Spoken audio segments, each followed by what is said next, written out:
आज की कहानी है प्रलोभनों को जीतो। प्रलोभन जो हमारे जीवन में आते हैं, जीवन के हर मकाम पे आते हैं, उन्हें कैसे जीतें और उन प्रलोभनों, उन कमजोरियों को पार करते हुए अपने लक्ष्य को कैसे पाएं। तो आज की कहानी भी हमने जैन साहित्य से ही लिया है, जो आज से 2000 साल पहले की है, उससे भी पुरानी है। कहानी है माकंदी और उसके पुत्रों की। कहानी है चंपा नगरी की। लगभग 2500 साल पहले चंपा नगरी में माकंदी नाम का व्यापारी रहता था। माकंदी के 2 पुत्र थे, जिनपालित और जिनरक्षित। दोनों ही पुत्र बड़े साहसी, बड़े चतुर और बड़े ही चालाक थे। माकंदी और उसके पुत्रों ने, जिनपालित और जिनरक्षित ने व्यापार से अपार संपत्ति संचित की थी। बहुत बड़ी संपत्ति उनके पास थी। जिनपालित और जिनरक्षित ने 11 बार लवण समुद्र, जिसे आज हिंद महासागर कहते हैं, उसकी यात्रा की थी, व्यापारिक यात्रा की थी और अकूत संपत्ति उसने संचित कर रखी थी, व्यापार से उसने कमाई थी। एक समय की बात है, जिनपालित और जिनरक्षित ने आपस में सोचा कि हम क्यों ना एक और बार समुद्री व्यापारिक यात्रा करें, हिंद महासागर लवण समुद्र की, और कुछ संपत्ति और कमाएं। यह सोच करके दोनों ही, जिनपालित और जिनरक्षित, अपने पिता माकंदी के पास जाते हैं और उससे लवण समुद्र की यात्रा की आज्ञा मांगते हैं। माकंदी कहता है कि उनके पास पहले ही बहुत ज़्यादा संपत्ति है और अब उसे और समुद्री यात्रा की ज़रूरत नहीं है, और वैसे भी लवण समुद्र की यात्रा बहुत जोखिम भरी है और बहुत ही मुश्किल भरी है, बहुत ही जोखिम है इसमें। माकंदी ने मना कर दिया कि नहीं, तुम्हें अब और समुद्री यात्रा, समुद्री व्यापारिक यात्रा की करने की ज़रूरत नहीं है।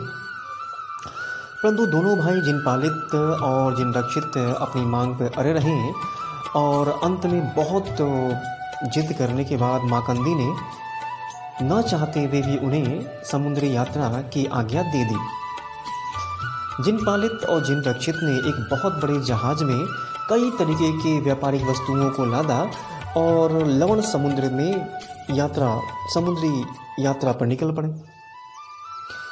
जब वो बहुत दूर चले गए थे तो अचानक समुद्र में मौसम बदल जाता है। अचानक तेज हवाएं चलती हैं, बहुत तेजी से बारिश शुरू हो जाती है और नाव डगमगाने लगती है। नाव अस्थिर हो जाती है और तेज लहरों में एक गेंद की तरह उछलने लगती है। नाविक, व्यापारी और सारी चीज़ें, सारे जो लोग थे उनमें सभी घबरा जाते हैं और परेशान हो जाते हैं।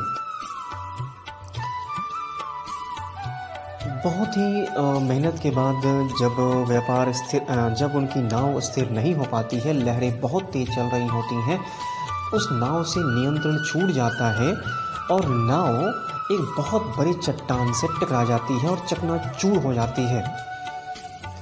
सारे नाविक, व्यापारी और सारे लोग मारे जाते हैं, सारी वस्तुएं नष्ट हो जाती हैं, डूब जाती हैं। सौभाग्य से जिनपालित और जिनरक्षित के हाथ एक तख्त, लकड़ी का बहुत बड़ा टुकड़ा लग जाता है और किसी तरीके से वो उस लकड़ी के टुकड़े से तैरते हुए एक द्वीप पर, जिसका नाम था रतन द्वीप, पर आ जाते हैं। यह द्वीप काफ़ी बड़ा था, काफ़ी पेड़ पौधे थे, काफ़ी हरियाली थी, काफ़ी फल फूल के पेड़ पौधों से लदा पड़ा था ये। जिनपालित और जिनरक्षित ने काफ़ी समय के बाद अपने आप को संभाला। किस तरीके से अपने आप को संभाला उन्होंने? स्नान किया, फल फूल खाए और एक पत्थर पर बैठ करके जब दोनों ही भाई अपने पिछली चीज़ों को याद कर रहे थे, किस तरीके से माता पिता की अनिच्छा के बावजूद भी उन्होंने ज़बरदस्ती समुद्र की यात्रा की, किस तरीके से एक बहुत बड़े जहाज़ में बहुमूल्य सामानों को लादा, किस तरीके से समुद्र की यात्रा शुरू की, किस तरीके से वो समुद्री तूफान में फंस गए और उनका जहाज चकनाचूर हो गया, और किस तरीके से उनकी जान बची और ये उस द्वीप तक आए। जब ये चीज़ सोच ही रहे थे तो उस द्वीप में एक देवी रहती थी जो कि काफ़ी सुंदर थी, काफ़ी सुंदर, परंतु काफ़ी उग्र थी। वो देवी तुरंत दौड़ती हुई वहाँ पे आती है और दोनों ही भाइयों को धमकाते हुए कहती है, हे माकंदी पुत्रों, या तो तुम मेरे साथ चलो, मेरे महल में रहो, वहाँ सभी भोग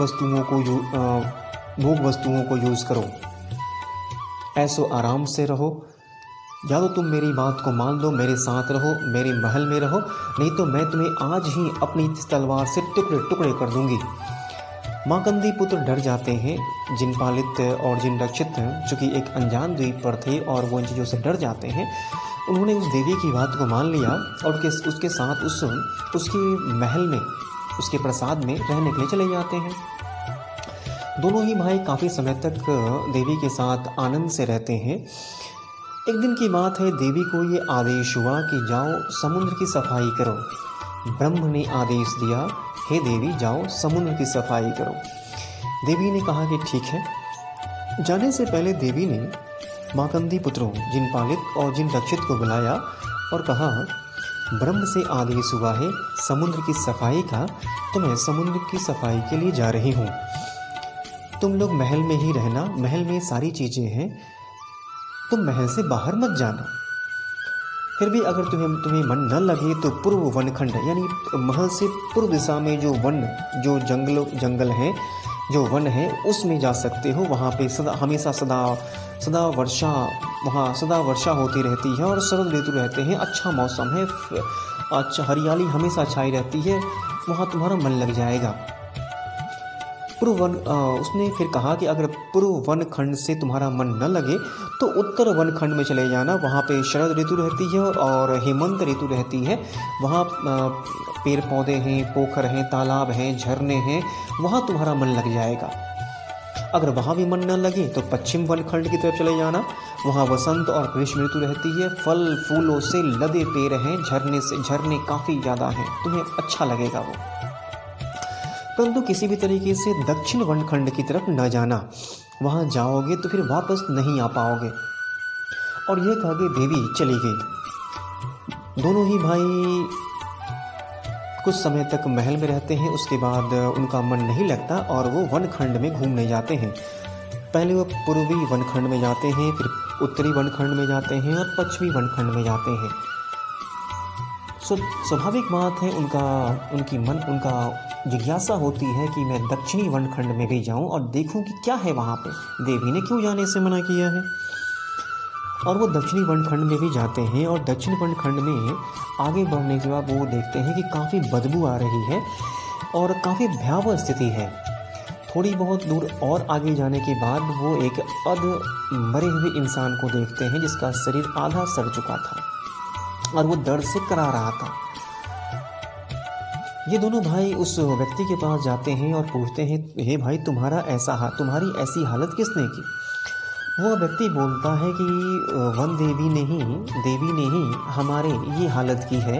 मैं एक घोड़े का व्यापारी था, व्यापार करने के लिए जा रहा था, अचानक समुद्र में मौसम बदला और मेरा जहाज समुद्री लहरों में गिर गया, एक चट्टान से टकराकर चकनाचूर हो गया। मैंने किसी तरीके से इस द्वीप पर आकर अपनी जान बचाई और यहाँ पे आकर के देवी मुझे अपने महल में ले जाती है।